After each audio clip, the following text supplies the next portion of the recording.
커피를 아이스를 주문했어. 근데 뜨아가 나온 거야. 그러면은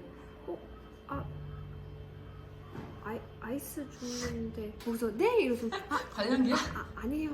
그냥 마실게요. 약간 이런 거지. 나는 그냥 먹어. 그냥 귀찮아서. 귀찮아서? 다시 달라고 하는 게 귀찮아서. 근데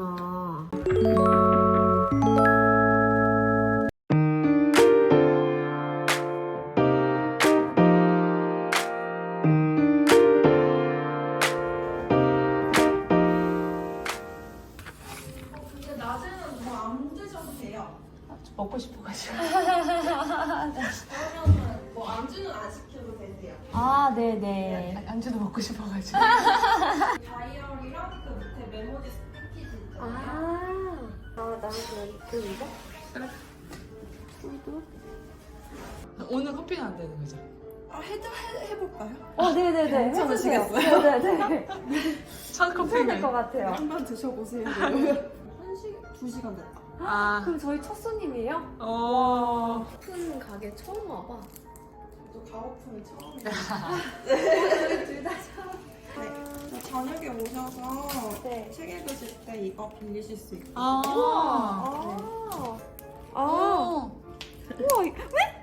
우와, 여기 꽂는 거다. 집게예요. 부러뜨리지 마시고요. 귀엽다. 가지. 이거 그 모짜렐라 썬드라이랑 이거는 이거는 브리치즈랑 스틱. 이거 알코올 8%인데? 많이 든 거야? 다묘 가정 집사의 가게래. 토요일에 별이가 방문한대.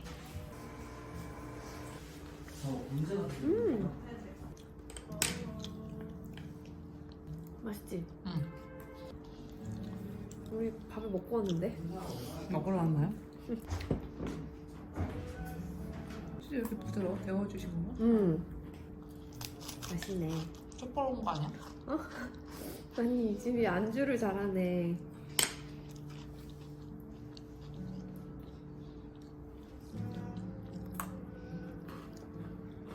내가 오늘 가져온 책은 관계를 읽는 시간. 친구가 선물을 해줬는데 이거 1장을 읽어보라는데 1장 제목이 착해서 힘든 게 아니야. 어떤 사람을 착하다라고 했을 때는 어떤 의미인 것 같아? 그냥 거절 잘 못하고 응. 싫은 소리 잘 못하고 착하다는 말을 듣는 게 좋았어. 언제부턴가 착하다는 말이 꼭 긍정적이지만은 않은 것 같아.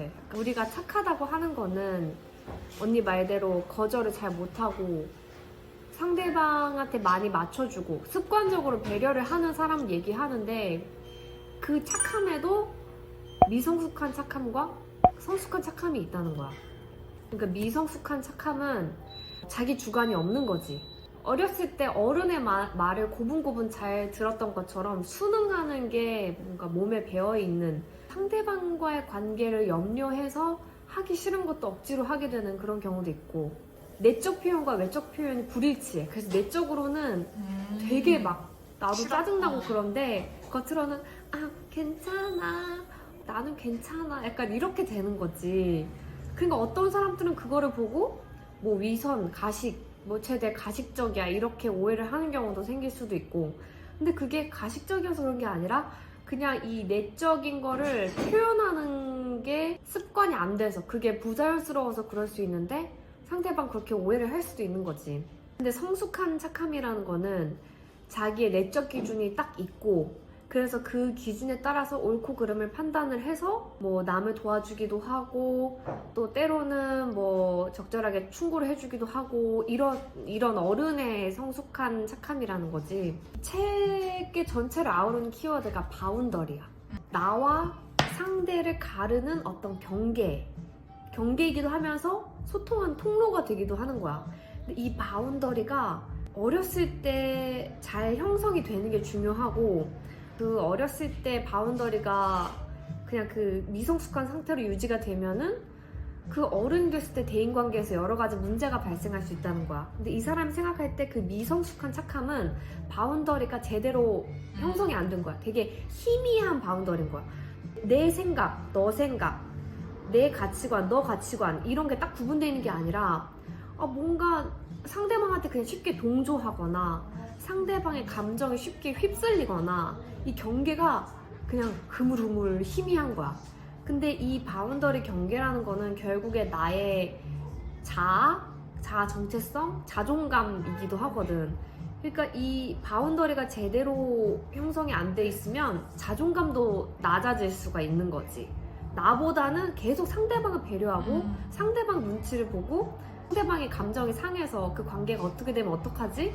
막 이런 걱정을 하는 거지.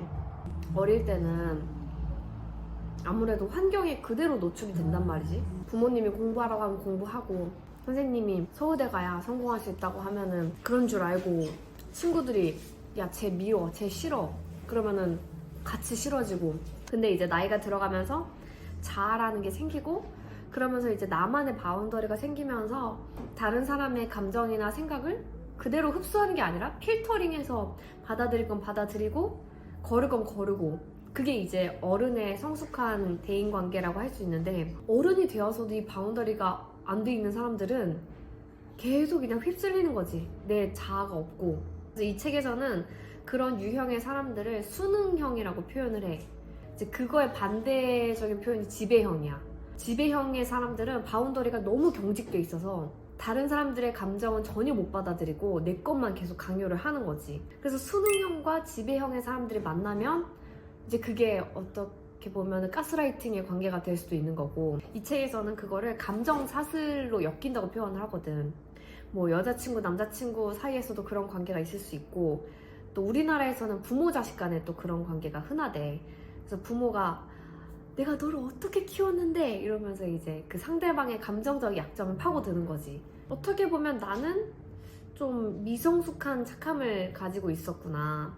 그래서 그 친구가 나한테 이거를 읽어보라고 했었던 것 같아. 내가 뭔가 그동안 사람들한테 뭐 상처를 받거나 나도 내 생각이 있는데 그거를 잘 표현을 못해서 혼자 끙끙 앓는다든지 그런 경험들을 막 친구한테 하소연한 적이 있었기 때문에 이 책을 나한테 보여줬던 것 같아.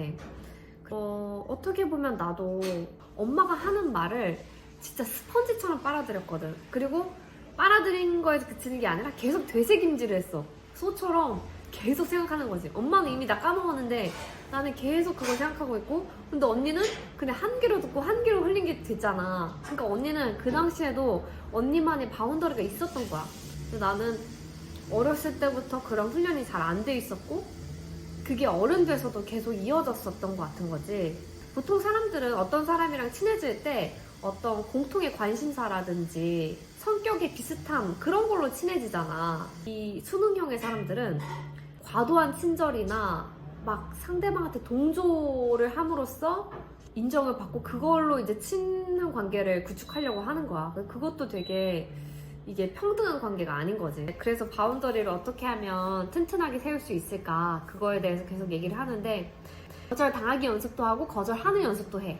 내가 요청한 걸 거절당하면 그게 내 존재 자체를 거부당한 거라고 생각을 하는 거야. 그걸 확대 해석을 하는 거지.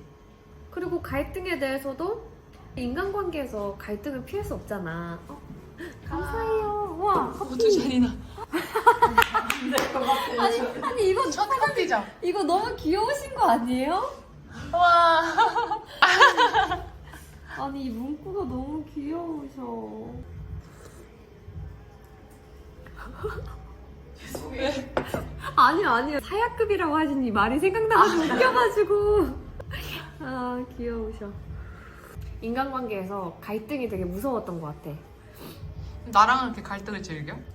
아니야 언니랑도 갈등 말 너무 안 들어. 언니랑은 조금 싸우긴 했지. 나 같은 사람들은 누군가와 싸우거나 갈등이 있으면 그걸 파국이라고 생각해. 끝이구나. 이제 끝났구나. 근데 인간관계에서 특히 친밀할수록 갈등은 피할 수 없는 거라고 이 책에서도 나오거든. 근데 처음엔 나도 갈등이 너무 어렵고 무서웠어. 그 갈등을 피하려고 더 상대방한테 맞춰주려 노력을 했었던 것 같아. 약간 일종의 회피형일 수도 있겠지? 근데 그 갈등을 대하는 마인드도 좀 바뀌어야 되는 거야.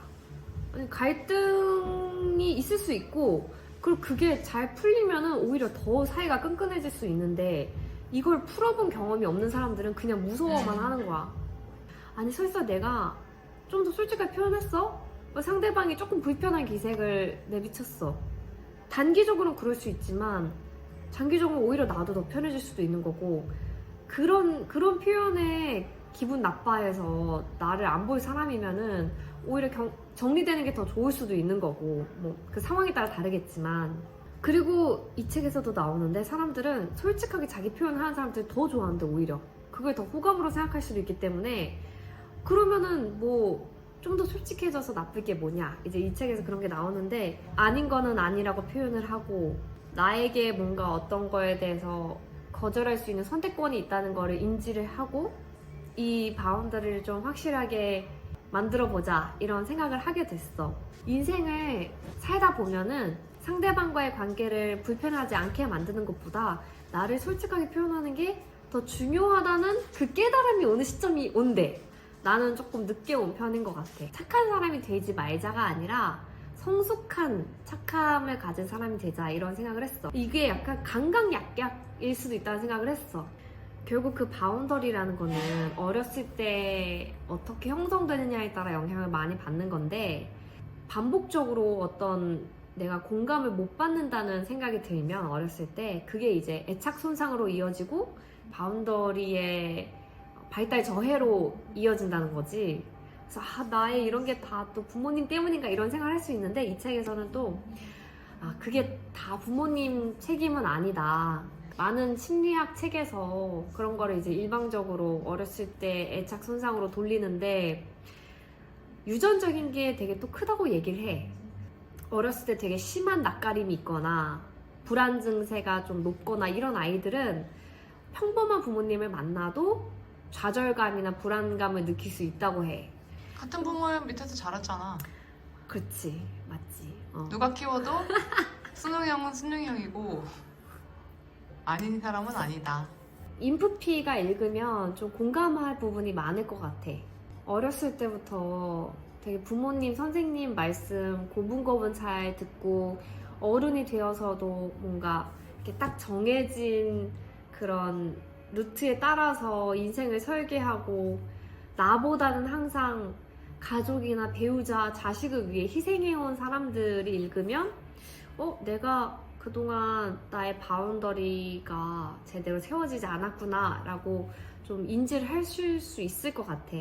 내가 너무 좀 남들에게 손해보고 사는 것 같다, 좀 만만해 보이나? 사람들이 나를 호구로 하나? 이런 생각이 든 적이 한 번이라도 있었던 분들은 이 책을 읽으면서 남들을 대할 때 나의 대인관계의 틀이 어떻게 됐는지 한번 점검해 볼 수 있을 것 같아.